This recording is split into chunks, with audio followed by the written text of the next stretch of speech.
Hey guys. All right, I'm gonna read the last two chapters of part 6, Augie's point of view right now. They're called Understudy and The Ending, I believe. Yeah. So this is the last two chapters of section 6, part 6, Augie's point of view. Understudy, and it starts on page 228. Via brought home 3 tickets to her school play a few days after Daisy died.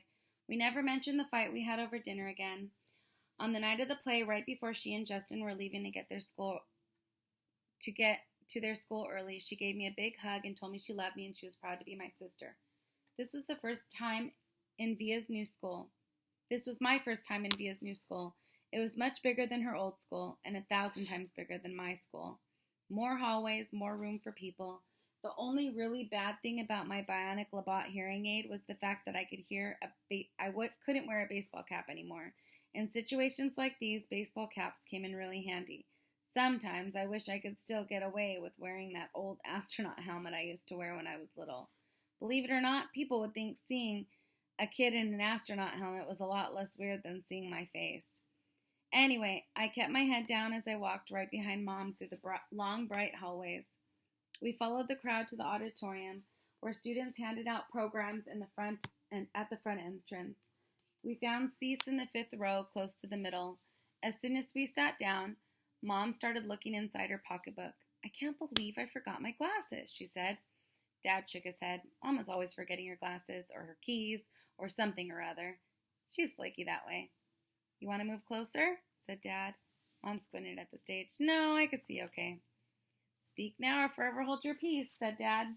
I'm fine, answered Mom. Look, there's Justin, I said to Dad, pointing out Justin's picture in the program. That's a nice picture of him, he answered, nodding. How come there's no picture of Via? I said. She's an understudy, said Mom. But look, here's her name. Why do they call her an understudy? I asked.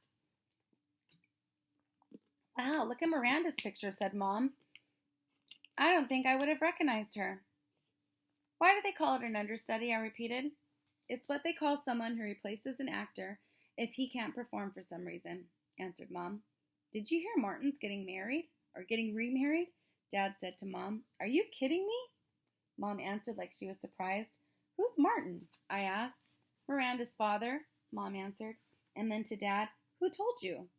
I ran into Miranda's mother in the subway. She's not happy about it. He has a new baby on the way and everything. Wow, said Mom, shaking her head.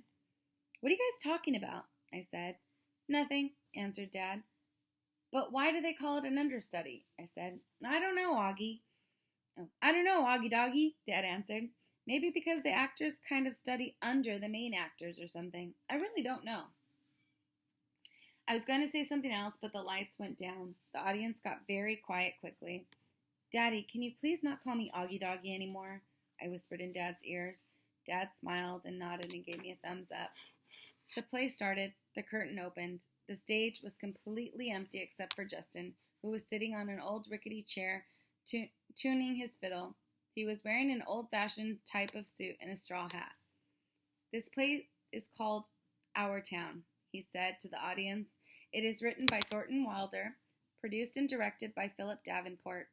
The name of the town is Grover's Corner, New Hampshire, just across the Massachusetts line. Latitude 42 degrees, 40 minutes. Longitude 70 degrees, 37 minutes. The first act shows a day in our town. The day is May 7th, 1901. The time is just before dawn. I knew right then and there that I was going to like the play. It wasn't like It wasn't like other school plays I've been to, like The Wizard of Oz or Cloudy with a Chance of Meatballs. Nope, this was grown up seeming, and I felt smart sitting there watching it. A little later in the play, a character named Mrs. Webb calls out for her daughter Emily. I knew from the program that was the part Miranda was playing, so I leaned forward to get a better look at her. That's Miranda, Mom whispered to me, squinting at the stage when Emily walked out. She looks so different. It's not Miranda, I whispered. It's Via. Oh my God, said Mom, lurching forward in her seat. Shh, said Dad. It's Via, Mom whispered. Tim, I know, whispered Dad, smiling. Shh. All right, the last chapter in part 6, Augie's point of view, is the ending. The play was so amazing. I don't want to give away the ending, but it's the kind of ending that makes people in the audience teary. Mom totally lost it when Via, as Emily said, "Goodbye, goodbye, world, goodbye. Goodbye, Grover's Corner. Mama, Papa, goodbye to clocks ticking, and Mama's sunflowers, and food and coffee, and new iron dresses, and hot baths, and sleeping and waking up. Oh, Earth, you're too wonderful for anybody to realize you." Via was actually crying while she was saying this, like real tears. I could see them rolling down her cheeks. It was totally awesome. Ooh, looks like I have a filter. After the curtain closed, everyone in the audience started clapping. Then the actors came out one by one. Via and Justin were the last ones out, and when they appeared, the whole audience rose to their feet. "Bravo!" I heard Dad yelling through his hands. "Why is everybody getting up?" I said. "It's a standing ovation," said Mom, getting up. So I got up and clapped and clapped. I clapped until my hands hurt. For a second, I imagined how cool it would be to be Via and Justin right then, having all these people standing up and cheering for them. I think there should be a rule that everyone in the world should get a standing ovation at least once in their lives. Finally, after I don't know how many minutes, the line of actors on stage stepped back and the curtains closed in front of them. The clapping stopped and the lights went up and the audience started getting up to leave. Me and Mom and Dad made our way to the backstage. Crowds of people were congratulating the performers surrounding them, patting them on the back. We saw Via and Justin at the center of the crowd, smiling at everyone, laughing and talking. "Via!" shouted Dad, waving as he made his way through the crowd. When he got close enough, he hugged her and lifted her off the floor. "You were amazing, sweetheart." "Oh my God, Via!" Mom was screaming with excitement. "Oh my God, oh my God." She was hugging Via so hard I thought Via would suffocate, but Via was laughing. "You were brilliant," said Dad. "Brilliant," Mom said, kind of nodding and shaking her head at the same time. "And you, Justin," said Dad, shaking Justin's hand and giving him a hug at the same time. "You were fantastic, fantastic," Mom repeated. She was honestly so emotional she could barely talk. "What a shock to see you up there, Via," said Dad. "What a shock to see you up there, Via," said Dad. "Mom didn't even recognize you at first," I said. "I didn't recognize you," said Mom, her hand right over her mouth. "Miranda got sick right before the show started," said Via, all out of breath. "There wasn't even time to make an announcement. I have to say she looked kind of strange because she was wearing all this makeup, and I never seen her like this before." "And you just stepped up there right at the last minute?" said Dad. "Wow." "She was amazing, wasn't she?" said Justin, his arm around Via. "There wasn't a dry eye in the house," said Dad. "Is Miranda okay?" I said, but no one heard me. At that moment, a man, who I think was their teacher, came over to Justin and Via, clapping his hands.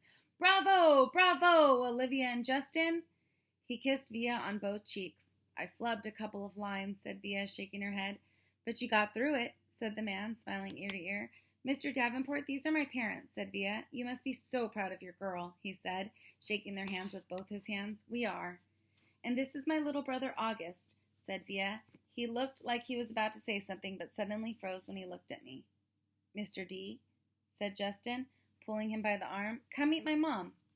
Via was about to say something to me, but then someone else came over and started talking to her, and before I knew it, I was kind of alone in the crowd. I mean, I knew where Mom and Dad were, but there were so many people all around us, and people kept bumping into me, spinning me around a bit, giving me that 1-2 look, which made me feel kind of bad. I don't know if it was because I was feeling hot or something, but I kind of started getting dizzy. People's faces were blurring in my head, and their voices were so loud it was almost hurting my ears. I tried to turn the volume down on my Labatt ears, but I got confused and turned them louder at first, which kind of shocked me. And then I looked up and I didn't see Mom or Dad or Via anywhere. "Via!" I yelled out, starting pushing through the crowds to find Mom. "Mommy!" I really couldn't see anything but people's stomachs and ties all around me. "Mommy!" Suddenly, someone picked me up from behind. "Look who's here!" said a familiar voice, hugging me tight. I thought it was Via at first, but when I turned around, I was completely surprised. "Hey, Major Tom," she said. "Miranda!" I answered and gave her the tightest hug I could give.